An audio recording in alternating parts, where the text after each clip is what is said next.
हम कब तक लोगों को पागल बनाते रहेंगे, कब तक ऑडियंस को पागल बनाते रहेंगे। झूठ पे झूठ, झूठ पे झूठ, ऐसा नहीं चलता है। सामने वाला जब अपनी सच्चाई लेकर आता है तो अपना झूठ बाकायदा पकड़ा जाता है। जी हाँ गाइस, हेलो एवरीवन, कैसे हो आप सब? आई होप आप सब ठीक होंगे, मैं भी ठीक हूँ। तो मैं थोड़ा सा कैमरा साफ कर लेती हूँ, ठीक है। तो मैं बात करने वाली हूँ स्नैपी गर्ल सपना के बारे में। सपना अपना पक्ष रख रही थी इतने दिन से, और वो सामने वाली फैमिली को प्रवोक कर रही थी कि आप अपना पक्ष रख सकते हो। अंशु आकर अपना पक्ष रख सकती हैं, मम्मी पापा जी अपना पक्ष रख सकते हैं। सपना इतने दिन से उन्हें यही बोल रहे थे कि अपना पक्ष भी आप लोग रखिए। तो गाइस फाइनली अभी अंकल आंटी ने भी अपना पक्ष रख ही दिया है। तो फिर सपना ने बोला कि अंशु क्यों नहीं बोल रही है? अगर आपसे अंशु ने ऐसा बोला है तो अंशु आकर बताएगी, अगर अंशु ने ऐसा बोला है तो वो आकर बताएगी। तो आज फाइनली अंशु आकर वो सब कुछ दूध का दूध और पानी का पानी कर दिया है। और इसके बाद भी अगर किसी को झुठलाना है तो झुठला सकता है। देखो, हमें हमेशा दोनों पक्ष की बातें सुननी चाहिए। हम हमेशा अभी तक जितना भी पक्ष हमने सुना है, सपना का सुना है, हमने अंशु का थोड़ा बहुत पक्ष ही सुना है, लेकिन आज अंशु ने सारी बातें क्लियर कर दी है गाइस। और आपको कौन सही लगता है, कौन झूठ लगता है, ये कमेंट करके आप बता सकते हो कि आपको अंशु सही लगती है या सपना। जो डे 1 से जो रिकॉर्डिंग आई थी सूरज जी की रिकॉर्डिंग सबसे पहले सपना ने ही लेकर आई थी यूट्यूब पर। ऑडियंस है ना, बहुत भोली होती है। वो जिस इंसान को तकलीफ में देखती है उसकी तरफ झुकाव रख देती है अपना। अब वो सपना को सिंगल मदर समझ लीजिए, या उसने अपने 2 हस्बैंड को खोया है, ये गम समझ लीजिए। हम उसके तरफ ज़्यादा झुकाव दिखाते हैं क्योंकि उस लड़की ने बहुत ज़्यादा दुख उठाया था। लेकिन गाइस हम इस चीज़ को भी नहीं झुठला सकते कि उसने जितना दुख उठाया है उतना ही दुख उसके सास ससुर ने भी उठाया, क्योंकि उन्होंने अपने 2 जवान बेटे खोए हैं सोशल मीडिया पर। हम अंशु का दुख खैर उतना नहीं बोलेंगे कि अंशु ने उतना दुख उठाया है, लेकिन वो भी अपने भाई मानती थी, उन्हें भी उसे भी दुख है। मतलब सपना इतना नहीं है, लेकिन सपना से कम भी नहीं है उसका दुख। तो हमें कहीं ना कहीं सबके दुख को समझते हुए, हम एज अ ऑडियंस होने के नाते, सब्सक्राइबर होने के नाते, हमें थोड़ा सा इक्वल होकर डिसीजन लेना चाहिए, ना कि एक पक्ष का। देखो, हम बेचारी अबला औरतों को ऐसे समझ कर कि देखो इसका पति नहीं है, ये सिंगल मदर है, तो बेचारी यही सही होगी, ऐसा नहीं होता गाइस। हम जब तक एक पक्ष में रहते हैं तब तक हम उसे ही सही मानते हैं, क्योंकि दूसरा पक्ष आकर कुछ बताता ही नहीं है। तो अब तो क्लियर हो गया है कि अंशु ने भी पूरी सच्चाई बताई है, अंकल आंटी ने बताई है, लेकिन अंकल आंटी को भी सपना ने झूठा साबित कर दिया है कि वो झूठ बोल रहे हैं। वो नॉर्मल होकर हंसकर लाइव आई थी कि मतलब ऑडियंस को घुमा रही थी सपना। मैं यहाँ ये नहीं कहूँगा कि सपना अकेली ही गलत है, या उनके सास ससुर अकेले गलत है, या अंशु अकेली गलत है। देखो, कभी भी ताली एक हाथ से नहीं बजती है, दोनों हाथ से ताली बजती है। कुछ गलती उनकी भी रही होगी, कुछ गलती सपना की भी रही होगी। जैसे कि अंकल आंटी ने बोला कि टाइम से नहीं उठती थी, इसी वजह से दोनों सास बहू का झगड़ा। सपना बोलती थी अगर अंशु के साथ गलत हुआ है तो अंशु आकर बताएगी।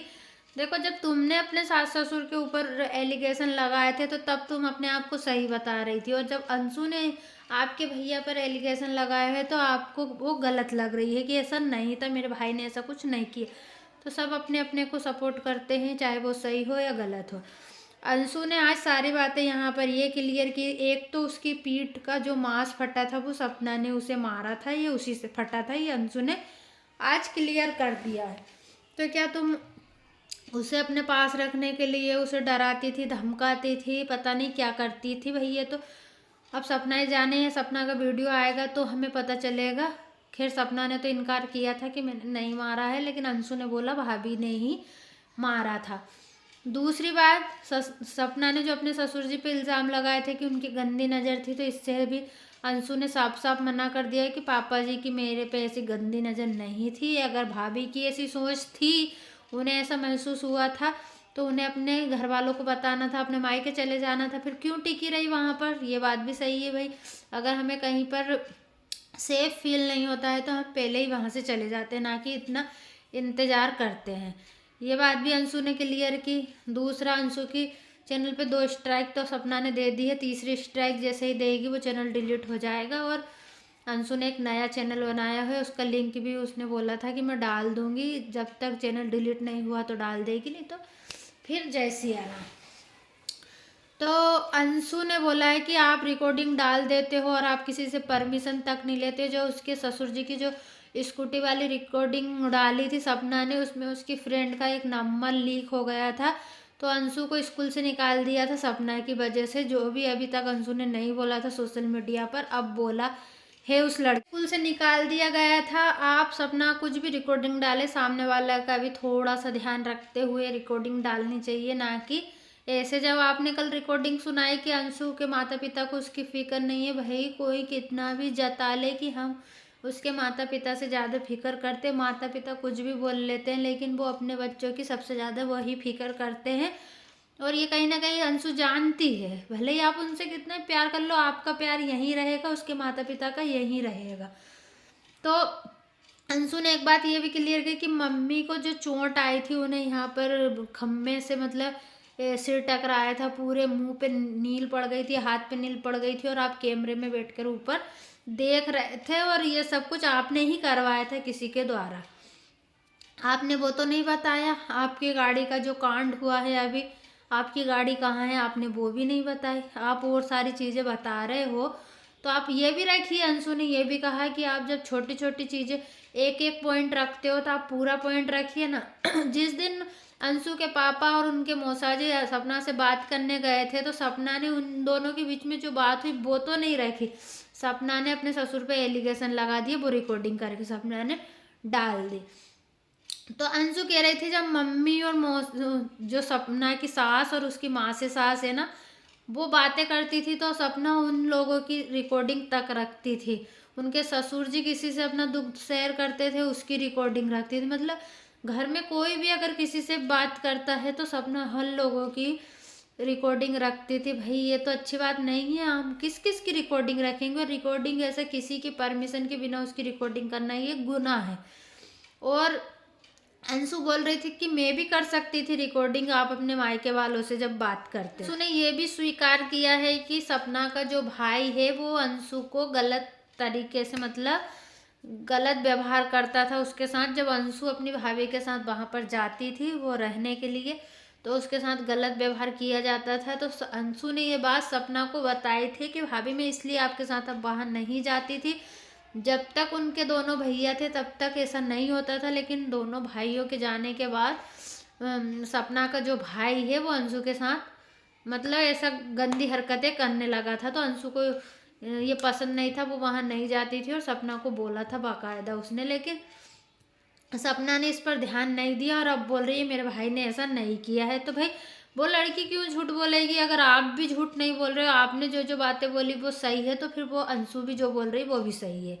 ना हम आपको पर्सनली जानते हैं ना हम अंशु को पर्सनली जानते हैं, लेकिन हम इतने दिन से एक ही पक्ष सुन रहे थे, हमें दोनों पक्ष सुनकर हमारा जो रिएक्शन है वो देना चाहिए। और अंशु दिखती थी यार, इतने दिन से वो बच्ची वहाँ रहती थी, अगर कोई इंसान उसे अच्छा नहीं लगता, उसे वहाँ पर सेफ्टी फील नहीं होती तो वो वहाँ नहीं रहती। उसे सेफ्टी फील हो रही थी इसलिए वो वहाँ पर रह रही थी। और कहीं ना कहीं हमने रिकॉर्डिंग में मुझे तो अंशु कहीं से कहीं तक गलत नहीं दिखी, बस वो यही बता रही थी कि मैं आपके साथ आकर रह लूँगी ऐसा वैसा। मतलब जो बच्चा बचपन से ही शहर में रहता है उसे फिर गांव की आदत नहीं होती, कहीं ना कहीं ये बातें हैं। बताया कि सपना को जब गुस्सा आता है बहुत अग्रेसिव हो जाती है, वो इतनी ज़्यादा उसे खुद को पता नहीं चलता है कि वो क्या करती है। जब राजवीर थे तब राजवीर के ऊपर भी सपना ने 1-2 बार मतलब अग्रेसिव होकर हमला कर दिया था।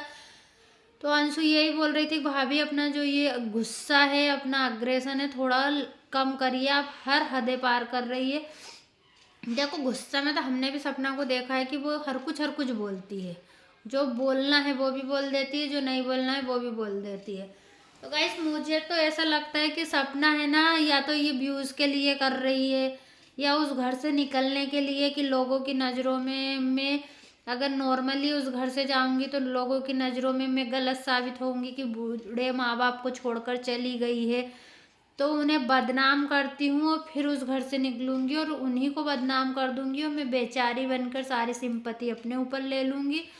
मुझे तो कहीं ना कहीं ये लगता है, अगर सपना थोड़ी बहुत गलत है तो थोड़ी बहुत अंशु भी गलत है। ऐसा नहीं कहूँगी कि एक ही पक्ष गलत है या एक ही पक्ष सही है। देखो वो लड़की इतनी बड़ी समझदार नहीं है कि वो अभी ये सब गेम प्लान करती है।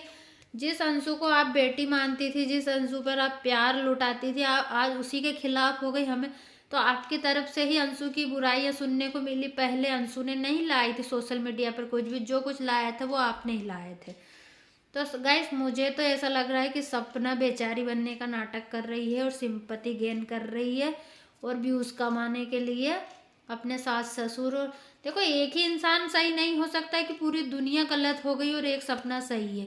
कुछ ना कुछ गलती तो सपना की भी रही होगी जो पूरी दुनिया उसे गलत बोल रही है। आप लोगों की क्या राय है आप बताना इस बारे में। चलिए मिलेंगे नेक्स्ट वीडियो में। चैनल को सब्सक्राइब कर देना। तब तक के लिए बाय बाय।